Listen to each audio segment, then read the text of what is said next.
हमारे इस channel know basics पे आपका एक बार फिर से बहुत बहुत स्वागत है। प्रांतीय स्वतंत्र शासन से जुड़ा हुआ ये दूसरा और अंतिम वीडियो है। और ये जो प्रांतीय स्वतंत्र राज्य जो अस्तित्व में आए, ये मुख्यतः दिल्ली सल्तनत के समय में आए थे। तो क्या होता था कि दिल्ली सल्तनत के समय जब कोई कमज़ोर शासक आते थे, उस समय कुछ स्वतंत्र राज्य अलग अलग क्षेत्रों में विकसित हुए या अपने को स्वतंत्र घोषित किया, और ये राज्य पुनः फिर से केंद्रीय शासन में मिल गए। अर्थात उस समय भारत में जो कि एक केंद्रीय शासन चल रहा था, मुगल शासक हों या दिल्ली सल्तनत के अंतर्गत आने वाले शासन हो, उसी से जाकर मिल जाते हैं। तो उन्हीं राज्यों की हम चर्चा कर रहे हैं। बहुत सारे हिस्सों को हमने देख लिया है, बंगाल, कश्मीर, जौनपुर, इन सब क्षेत्रों को देख लिया है। आज के इस कड़ी में हम जानेंगे पश्चिमी भारत के क्षेत्र को। तो इसमें मुख्य रूप से जो राज्य आते हैं वो है गुजरात, मालवा, उसके बाद राजस्थान के जो राज्य हैं उसको देखेंगे। तो शुरुआत हम करते हैं गुजरात से।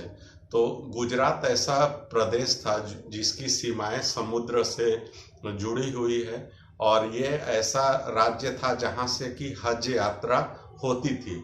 और भारत में उस समय केंद्रीय शासन जो था वो मुस्लिमों का था, मुस्लिम शासकों का था। तो बहुत बड़ी संख्या में हज यात्री गुजरात के ही तटीय बंदरगाहों से जाते थे अरब के देश में। तो इस कारण से गुजरात जो राज्य था वो हमेशा से दिल्ली सल्तनत के लिए काफ़ी महत्वपूर्ण था, और बाद के समय में मुगलों के लिए भी बहुत ज़्यादा इम्पोर्टेंट हो गया। तो यही कारण था कि दिल्ली सल्तनत के अधिकतर राजाओं ने या मुगल शासकों ने गुजरात को नियंत्रित करने का प्रयास किया। और गुजरात, दूसरा कारण है कि ये भी था कि गुजरात शुरू से ही काफ़ी समृद्धशाली प्रदेश था। समृद्धशाली होने का मुख्य कारण था इसकी तटीय स्थिति, व्यापार काफ़ी उच्च अवस्था में था, और गुजरात के लोग शुरू से ही व्यापार में बहुत ज़्यादा आगे थे। तो यही कारण होता है कि गुजरात का आप देखेंगे इतिहास तो शुरू से काफ़ी धनी रहा है। यही कारण था कि अरबों ने भी गुजरात पर आक्रमण किया, तुर्कों ने भी आक्रमण किया। मोहम्मद गजनवी के आक्रमण को हम देख चुके हैं। मूलराज द्वितीय ने भी, द्वितीय के समय भी मोहम्मद गौरी का आक्रमण हुआ। तो कई आक्रमण गुजरात पर होते रहे हैं। तो अब हम गुजरात के इतिहास को संक्षेप में देख लेते हैं, शॉर्ट में, ब्रीफ में देख लेते हैं। तो गुजरात शुरू से ही तटीय अवस्थिति के कारण एक समृद्ध राज्य रहा। तुर्कों का भी आक्रमण हुआ इस पर, अरबों का भी हुआ, दोनों ही का आक्रमण हुआ है। सबसे प्रमुख है सोमनाथ का आक्रमण, जो कि मोहम्मद गजनवी ने किया था 1024-25 में, और बहुत भारी मात्रा में यहाँ से लूटपाट की थी। उसके बाद हम आते हैं 1297 में अलाउद्दीन खिलजी ने दिल्ली सल्तनत में मिला लिया, और दिल्ली सल्तनत में अलाउद्दीन खिलजी ने मिलाया, और तब से लेकर इसकी स्थिति लगभग 100 सालों तक वैसी ही रही। अर्थात दिल्ली सल्तनत के अधीन ही रहा गुजरात। बाद के समय में क्या होता है, 1401 ईस्वी में एक शासक उभर कर आता है, जफर खान। वो उपाधि धारण करता है मुजफ्फर खान की, और उसने गुजरात को एक स्वतंत्र राज्य के रूप में अस्तित्व किया, या कह लें कि स्थापित किया गुजरात को स्वतंत्र राज्य के रूप में। लेकिन वास्तविक जो संस्थापक माना जाता है वो माना जाता है अहमद शाह प्रथम को 1411 ईस्वी में। वास्तविक संस्थापक इसे ही माना जाता है, अहमद शाह प्रथम को। और अहमद शाह प्रथम काफ़ी एक अच्छा शासक था।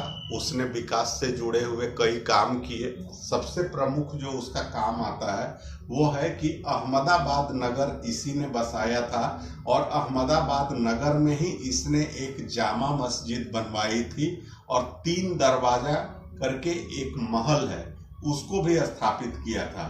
अहमद शाह के कुछ जो थे नकारात्मक चीजें भी थी, जैसे धार्मिक रूप से वो काफी असहिष्णु व्यक्ति था। वो हिंदुओं को बर्दाश्त नहीं कर पाता था और यही कारण थे कि उसके समय में कई मंदिरों को तोड़ा गया था। गुजरात में उसने पहली बार जजिया कर लगाया था। तो गुजरात में जो जजिया कर लगाया गया, यह पहली बार किया जा रहा था और ये अहमद शाह के द्वारा किया गया था। एक इसकी जो विशेषता है कि यह बहुत ज़्यादा न्यायप्रिय था और ऐसा उल्लेख मिलता है कि इसका एक दामाद था और वो मृत्यु दंड का अपराधी था। तो उसकी सजा उसने भरी बाजार दिलवाई थी, लोगों से भरी हुई भीड़ थी और इस भीड़ में उसको मृत्यु दंड दिया गया था, अपने दामाद को मृत्यु दंड दी थी। तो इस प्रकार का वो शासक था, न्यायप्रिय कहा जाता है। और ये एक बहुत विद्वान शासक भी था और इसके समय में मिस्र का एक विद्वान आया था जिसका नाम था बदुद्दीन दमयनी। बदुद्दीन दमयनी था और उसका ये कहना था कि वह सुल्तानों में विद्वान था और विद्वानों का सुल्तान था। वह क्या था?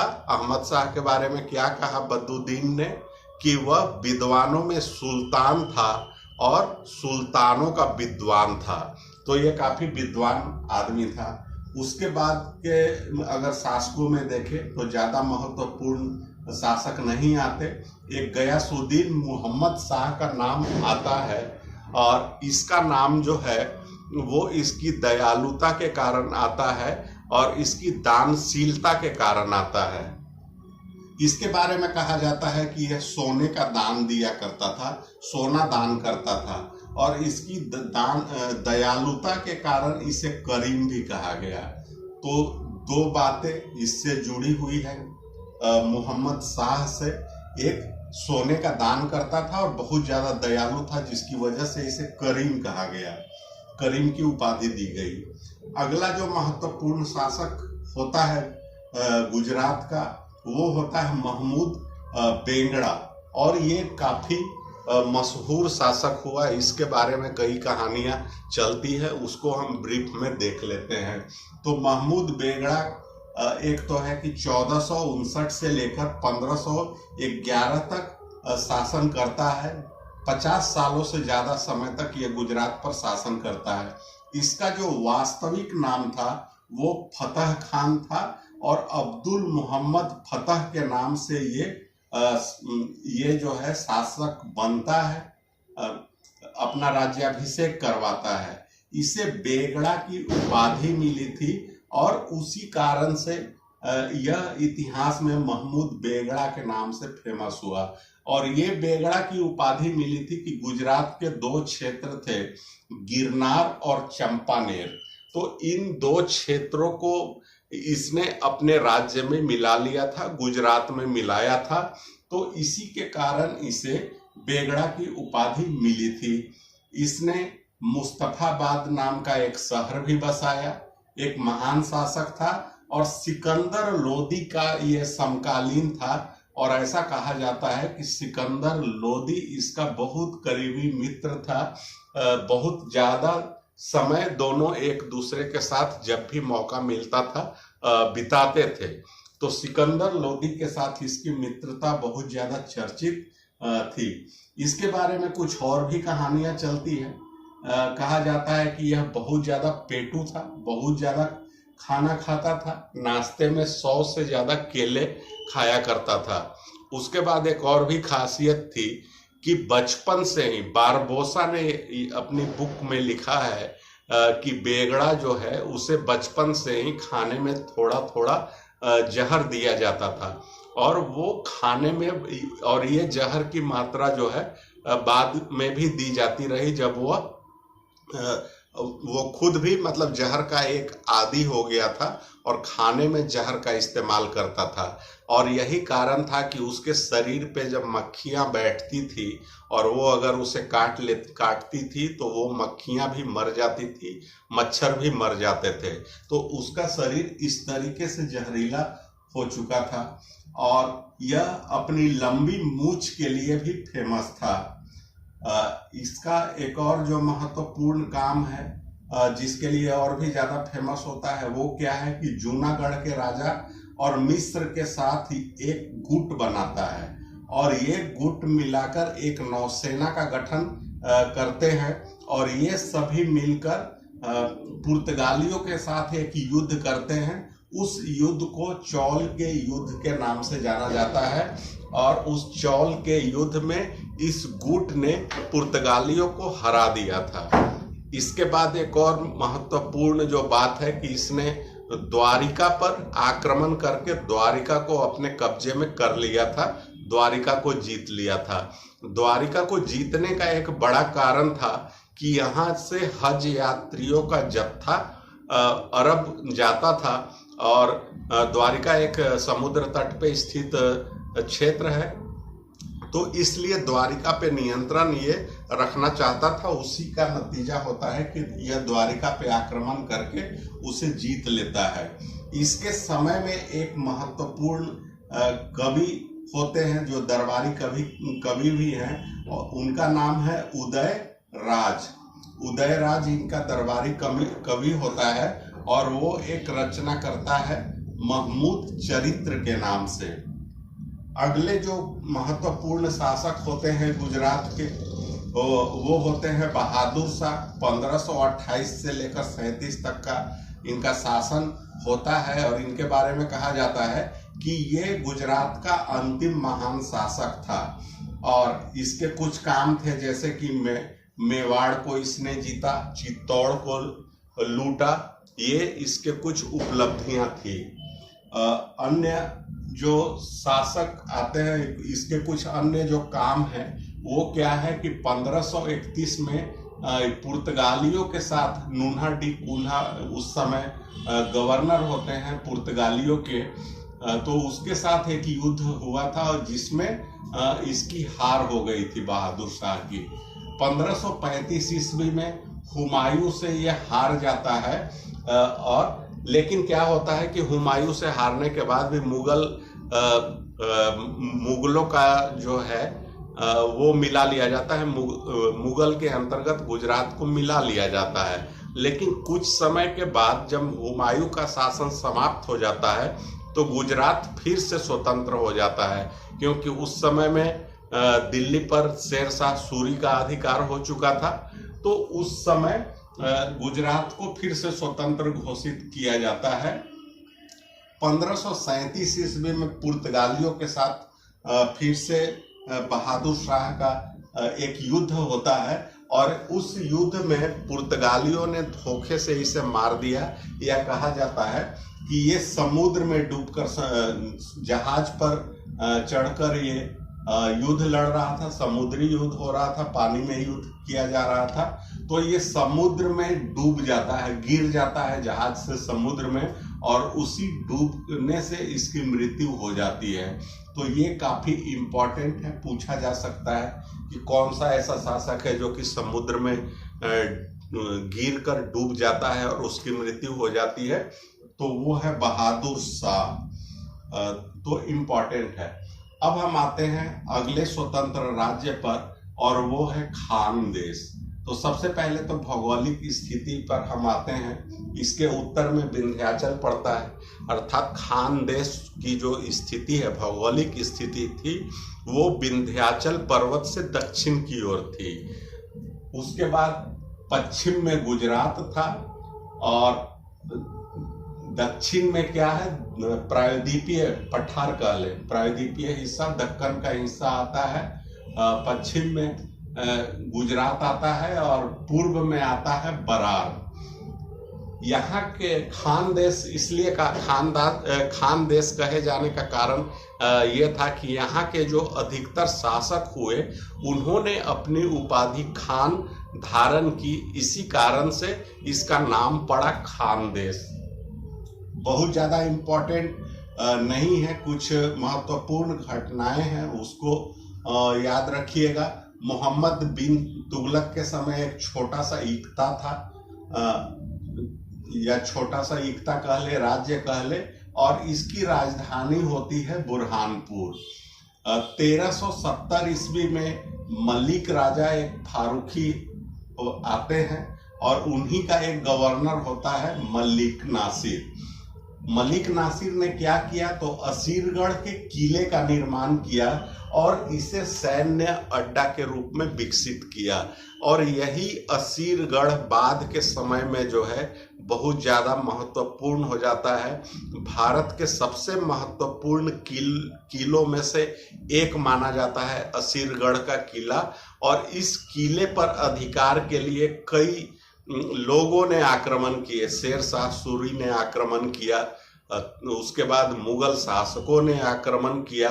तो इसका कारण यही था कि असीरगढ़ किले का निर्माण तो करवाया ही गया, साथ ही इसे एक सैनिक अड्डे के रूप में विकसित किया गया, जिसकी वजह से सारे शासक जो हैं वो असीरगढ़ के किले को अपने नियंत्रण में रखना चाहते हैं। यह काफी महत्वपूर्ण किला है। 1601 ईस्वी में अकबर ने अपना अंतिम अभियान चलाया था असीरगढ़ के किले को जीतने के लिए ही। तो यह भी काफी महत्वपूर्ण है। कई एग्जाम्स में पूछा गया है कि अकबर का अंतिम अभियान कौन सा था। तो अंतिम अभियान अगर कहा जाए तो उनका खानदेश का था और मुख्य रूप से असीरगढ़ के किले को जीतने का अकबर का अभियान था, जिसमें कि उसे सफलता भी मिली थी। अब हम आते हैं मालवा पर। तो मालवा की स्थिति क्या है, भौगोलिक स्थिति? तो नर्मदा और ताप्ती दो नदियां हैं, बहती हैं। आपको पता है कि ये दो ऐसी नदियां हैं जो कि अरब सागर में गिरती है। तो इन्हीं दो नदियों के बीच के क्षेत्र को मालवा कहा जाता है, मालवा क्षेत्र के नाम से जाना जाता है। इस क्षेत्र से जुड़ी हुई भी कुछ विशेषताएं हैं, हम देख लेते हैं उसको। सबसे पहले तो 1305 ईस्वी में अलाउद्दीन खिलजी ने मालवा को दिल्ली सल्तनत में मिलाया। उसके बाद जब दिल्ली सल्तनत पर खिलजी का शासन समाप्त हो जाता है, अलाउद्दीन खिलजी के बाद कमजोर शासक आते हैं, तो मालवा को फिर से स्वतंत्र घोषित कर लिया जाता है।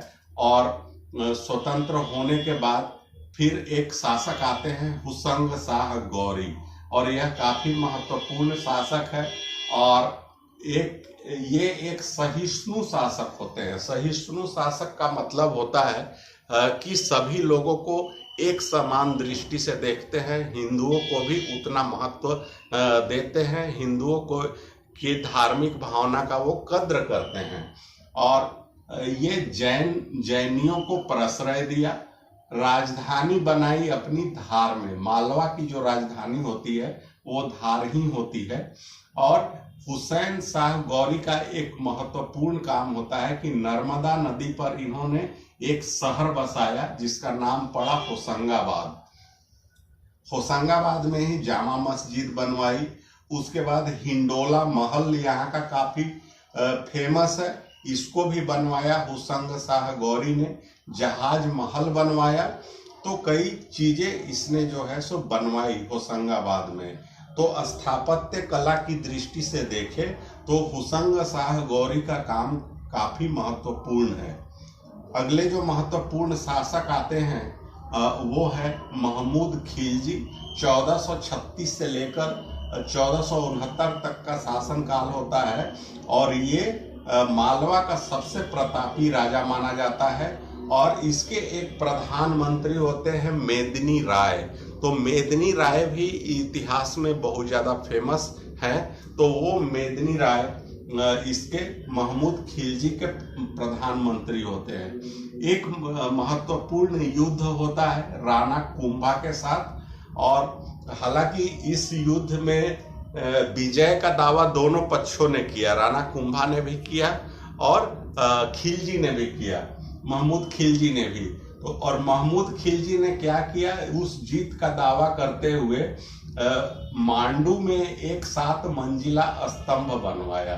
तो ये काफी महत्वपूर्ण है। साथ में राणा कुंभा ने भी क्या किया कि अपनी विजय का दावा करते हुए चित्तौड़ में एक कृति स्तंभ बनवाई जिससे विजय स्तंभ के नाम से भी जाना जाता है। तो दोनों ने अपने अपने जीत का दावा करते हुए अपने अपने क्षेत्र में स्तंभ बनवाए। एक ने बनाया कृति स्तंभ और दूसरे ने 7 मंजिला स्तंभ बनवाया। अगले जो फेमस शासक होते हैं वो होते हैं बाज बहादुर। हालांकि यह दुर्बल शासक था, लेकिन ये इतिहास में जो फेमस है, अपनी प्रेम कहानी के लिए फेमस है। और इसकी जो प्रेमिका होती है उसका नाम होता है रूपमती। तो रूपमती और बाज बहादुर की प्रेम कहानी इतिहास में बहुत ज़्यादा फेमस है। और रूपमती के नाम पर एक महल भी बनवाया गया जिसे रूपमती महल कहा गया। रूपमती महल के नाम से जाना जाता है। बाज बहादुर का वास्तविक जो नाम था वो था मियां लाजीद। तो रूपमती और बाज बहादुर के प्रेम कहानी पे कई फिल्में भी बनी हैं और इसके बारे में हम चर्चा करेंगे थोड़ा विस्तार से जब हम अकबर पे आएंगे, क्योंकि अकबर ने आक्रमण किया था रूपमती को पाने के लिए। ऐसा कहा जाता है कि जिस प्रकार अलाउद्दीन खिलजी ने आक्रमण किया था चित्तौड़ पे रानी पद्मिनी को हासिल करने के लिए, उसी प्रकार से अकबर ने भी आक्रमण किया था मालवा पे और उसका उद्देश्य था रूपमती को प्राप्त करना। तो जब हम अकबर को कवर करेंगे उस समय रूपमती और बाज बहादुर की प्रेम कहानी पर थोड़ी सी चर्चा कर लेंगे। और इसका जो बाज बहादुर का नाम होता है मियां लाजीद होता है वास्तविक नाम। अगले जो शासक होते हैं महत्वपूर्ण शासक वो होते हैं मोहम्मद शाह द्वितीय। और 1531 ईस्वी में बहादुर शाह ने गुजरात में मिला लिया। यही बहादुर शाह जिनकी मृत्यु समुद्र में डूबने से हो जाती है। अब हम आते हैं राजस्थान के कुछ राजपूत वंश के शासक हुए अलग अलग क्षेत्रों में। उन स्वतंत्र राज्यों के बारे में हम जान लेते हैं। तो सबसे पहली जो बात वो मेवाड़ की हम करते हैं। तो मेवाड़ जो है वो अस्तित्व में आता है 8वीं शताब्दी में। हालांकि हम ये मेडिएवल पीरियड की चर्चा कर रहे हैं, लेकिन मेवाड़ जो राज्य है वो अस्तित्व में आ जाता है 8वीं शताब्दी में ही। और इसके एक बहुत ही प्रतापी और बहुत ही शक्तिशाली एक राजा होते हैं बप्पा रावल। और बप्पा रावल की सबसे बड़ी विशेषता क्या थी कि इन्होंने अरब आक्रमणकारियों के आक्रमण को पूरी तरीके से विफल कर दिया था। जब मोहम्मद बिन कासिम ने सिंध पर आक्रमण करके राजा दाहिर की हत्या की थी, उसके बाद क्या होता है कि अरबों का आक्रमण भारत पे होता है। खास करके पश्चिमोत्तर क्षेत्र जो होते हैं वो आक्रमण के गढ़ होते हैं। तो वैसी स्थिति में बप्पा रावल आते हैं, राजा बनते हैं और वो अपनी सेना को बहुत ज़्यादा मजबूत करते हैं। और ऐसा कहा जाता है कि उनके समय में एक महत्वपूर्ण ब्राह्मण होते हैं, उनका नाम मेरे अभी ख्याल में नहीं आ रहा है।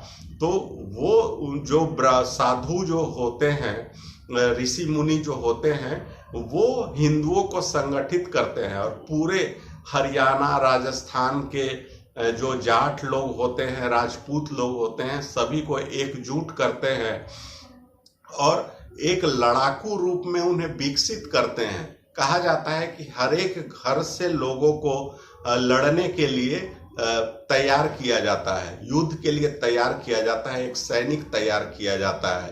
तो बप्पा रावल के सहयोग से वो ऐसा कर पाते हैं। बप्पा रावल की बहुत महत्वपूर्ण भूमिका होती है, क्योंकि सिंध पर जब अरबों ने आक्रमण किया था तो वहाँ पे किस प्रकार नरसंहार किया गया था, जजिया कर लगाया गया था, जबरदस्ती लोगों को मुसलमान बनाया गया था। तो उसकी वजह से ये सारी चीजें होती है और फिर आक्रमण भी किया जाता है, लेकिन बप्पा रावल सारे आक्रमण को विफल कर देते हैं। और ये भी कहा जाता है कि सुलेमान ने भी जब आक्रमण किया था बप्पा रावल के समय में, तो बप्पा रावल ने सुलेमान को हरा दिया था। और हराने के बाद सुलेमान की बेटी होती है, उसकी बेटी से शादी करवाई जाती है बप्पा रावल की।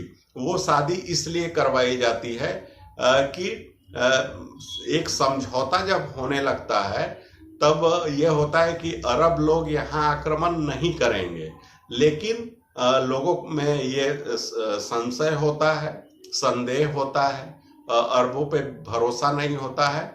तो उसके लिए मजबूती देने के लिए, संधि को और ज्यादा मजबूती देने के लिए बप्पा रावल और इनके तरफ से एक शर्त रखी जाती है कि आप अपनी बेटी की शादी हमारे यहाँ करो। तो सुलेमान जो है सो एक हारा हुआ शासक था, तो वो उसे इस शर्त को माननी पड़ती है और अपनी बेटी का विवाह बप्पा रावल के साथ करना पड़ता है। अगले जो महत्वपूर्ण शासक होते हैं वो जय सिंह होते हैं, और इनका क्या योगदान था, तो इन्होंने तुर्क आक्रमण को विफल किया था। जैसे कि बप्पा रावल ने अरबों के आक्रमण को विफल किया था, वैसे ही जय सिंह ने तुर्कों के आक्रमण को विफल किया था। तुर्क अर्थात मोहम्मद गजनवी से जो आक्रमण तुर्कों का शुरू होता है, हालांकि उसके पहले से ही सुबक्तगीन से शुरू हो जाता है तुर्कों का आक्रमण, तो उन आक्रमणों को जय सिंह ने विफल किया था। बाद के समय में क्या होता है, तो इल्तुतमिश जो है, अच्छा एक बात और, यहाँ जो मेवाड़ की राजधानी होती है वो होती है नगदा। उसके बाद इल्तुतमिश मेवाड़ पर आक्रमण करता है और इसकी राजधानी नगदा को पूरी तरीके से नष्ट कर देता है, और यही कारण होता है कि बाद में राजधानी बदलकर चित्तौड़ कर दिया जाता है। तो आप कंफ्यूज मत होइएगा, कई बार क्या होता है कि लोग मेवाड़ और चित्तौड़ को भी अलग अलग समझते हैं। तो चित्तौड़ क्या है, तो मेवाड़ की राजधानी है। तो हम इसी पर आते हैं, कई महत्वपूर्ण शासक चित्तौड़गढ़ या मेवाड़ से हुए हैं। उसके बाद के समय में क्या होता है, तो अलाउद्दीन खिलजी ने आक्रमण किया था चित्तौड़गढ़ पे। रानी पद्मिनी कारण बनी थी, और इसके बारे में हम लोग अच्छी तरीके से देख चुके हैं अलाउद्दीन खिलजी को जब हम कवर कर रहे थे उस समय। उसके बाद क्या होता है कि खिलजी वंश का जब शासन समाप्त होता है, तो एक हमीर देव नाम के व्यक्ति ने इसको फिर से जो है मेवाड़ को एक स्वतंत्र राज्य के रूप में स्थापित कर दिया हमीर देव ने। हमीर देव का बेटा होता है मोकल, और 1426 से लेकर 33 तक इनका शासन होता है, और ये एक महान कला प्रेमी होते हैं, और इनकी कला प्रेम से जुड़े कई इन्होंने योगदान दिया, और वही एग्जाम पॉइंट से महत्वपूर्ण है। तो पहला क्या है कि कई शिल्पीकार हुए जिन्होंने वो प्रमुख शिल्पीकार जो हैं, एक तिकड़ी थी जिनका नाम था माना, फतह और विशाल। तो ये काफी महत्वपूर्ण है कि कौन कौन महत्वपूर्ण शिल्पीकार थे जिसको कि मोकल ने अपने संरक्षण में रखा था। तो वो थे फाना, फतह और विशाल। उसके बाद योगेश्वर एक महत्वपूर्ण कवि होते हैं, तो उनको भी संरक्षण मोकल ने दिया था, और योगेश्वर ने वाणी विलास की रचना की थी। अंत समय में क्या होता है कि मोकल की हत्या कर दी जाती है, और उनकी हत्या होने के बाद उनका बेटा राणा कुंभा गद्दी पर बैठता है 1433 में।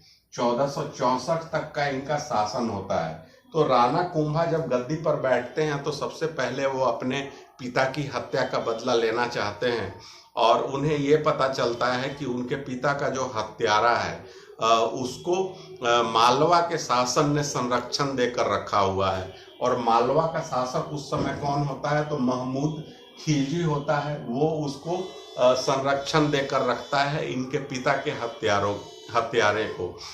वो उसकी डिमांड रखते हैं मोहम्मद खिलजी के सामने कि उसको सौंप दिया जाए राणा कुंभा को, लेकिन मोहम्मद खिलजी इसके लिए तैयार नहीं होता है, और इसी का नतीजा होता है कि वो मालवा पर आक्रमण करते हैं और मोहम्मद खिलजी के साथ एक युद्ध होता है और उस युद्ध में इनकी जीत होती है राणा कुंभा की। हालांकि इतिहास में इसके बारे में एक संशय भी है कि दोनों पक्ष अपने अपने विजयी होने का दावा करते हैं और दोनों अपने अपने राजधानियों में एक विजय चिन्ह के रूप में स्मारक बनाते हैं। तो कृति स्तंभ या विजय स्तंभ के नाम से जाना जाता है, चित्तौड़ में बनवाते हैं। और पहले हम देख चुके हैं कि महमूद खिलजी ने क्या बनवाया था, तो मांडू में 7 मंजिला स्तंभ बनवाया था। दोनों अपने अपने विजय का दावा करते हैं। उसके बाद राणा कुंभा जो हैं वो बहुत विद्वान व्यक्ति होते हैं, कला के बहुत बड़े प्रेमी होते हैं और संगीत के क्षेत्र में इनका बहुत जबरदस्त योगदान था और रुचि इनकी थी। खुद एक बहुत कुशल बीना वादक होते हैं। संगीत से जुड़े हुए इन्होंने कई रचनाएं की, जैसे संगीत मीमांसा, संगीत राग, संगीत रत्नाकर। उसके बाद इन्होंने कुछ टीकाएं भी लिखी हैं, जैसे गीत गोविंद पर रसिक प्रिया नाम से एक टीका इन्होंने लिखा। उसके बाद चंडी शतक पर भी इन्होंने एक टीका लिखा।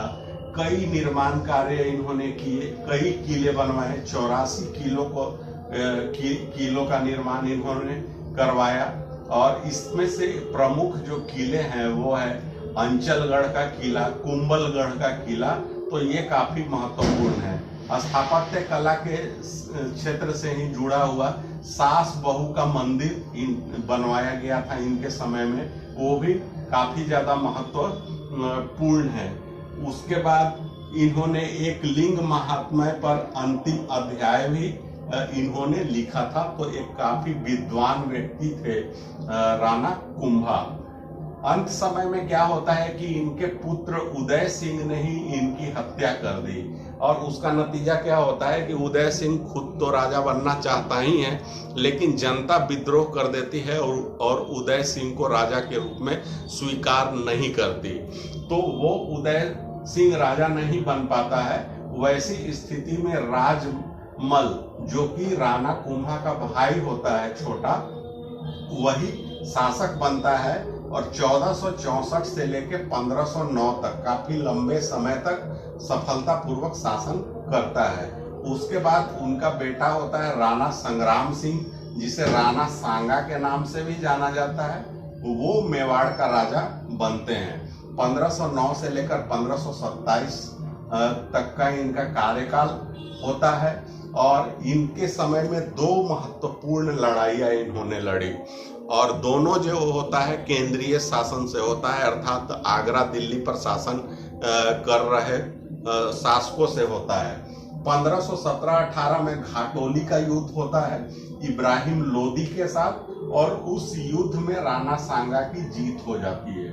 उसके बाद 1527 में खानवा का युद्ध होता है बाबर के विरुद्ध और इस युद्ध में राणा सांगा की हार होती है और इन्हें युद्ध क्षेत्र में ही मार दिया जाता है। अंततः जहांगीर के समय में मेवाड़ जो है वो मुगलों की अधीनता को स्वीकार कर लेता है। तो ये था मेवाड़ से जुड़ा हुआ इतिहास। कुछ और भी राज्य अस्तित्व में आते हैं छोटे छोटे, उनके बारे में हम थोड़ा जान लेते हैं कि किन किन लोगों ने उन राज्यों की स्थापना की। तो वो होता है, एक राठौर वंश का शासन होता है और ये कहाँ होता है, तो मारवाड़ के क्षेत्र में। अब मारवाड़ में कई छोटे छोटे स्वतंत्र राज्य आते हैं, जैसे कि एक जोधपुर में राव जोध ने इसकी स्थापना की, जोधपुर राज्य की। उसके बाद राव बीकाजी ने बीकानेर में की, बीकानेर स्टेट की, बीकानेर राज्य की। उसके बाद एक राव जैसल ने जैसलमेर स्वतंत्र राज्य की घोषणा की और ये भट्टी वंश से बिलोंग करते थे। तो ये महत्वपूर्ण है कि राव जोधा ने जोधपुर, राव बीकाजी ने बीकानेर और राव जैसल ने जैसलमेर राज्य की स्थापना की।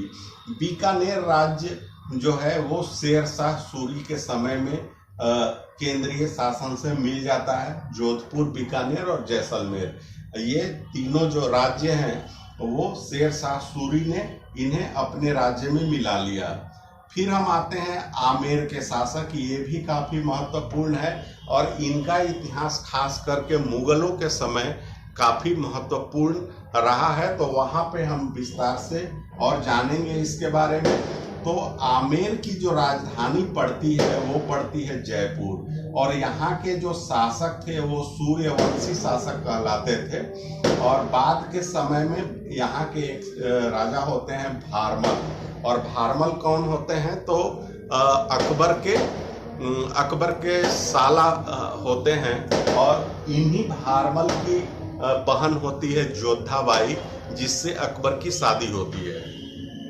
तो भारमल जो है वो अपने को मुगलों की अधीनता स्वीकार कर लेते हैं 1561 ईस्वी में, और इस तरीके से आमेर राज्य जो है वो भी मुगल शासन से मिल जाता है, केंद्रीय शासन के अधीन आ जाता है।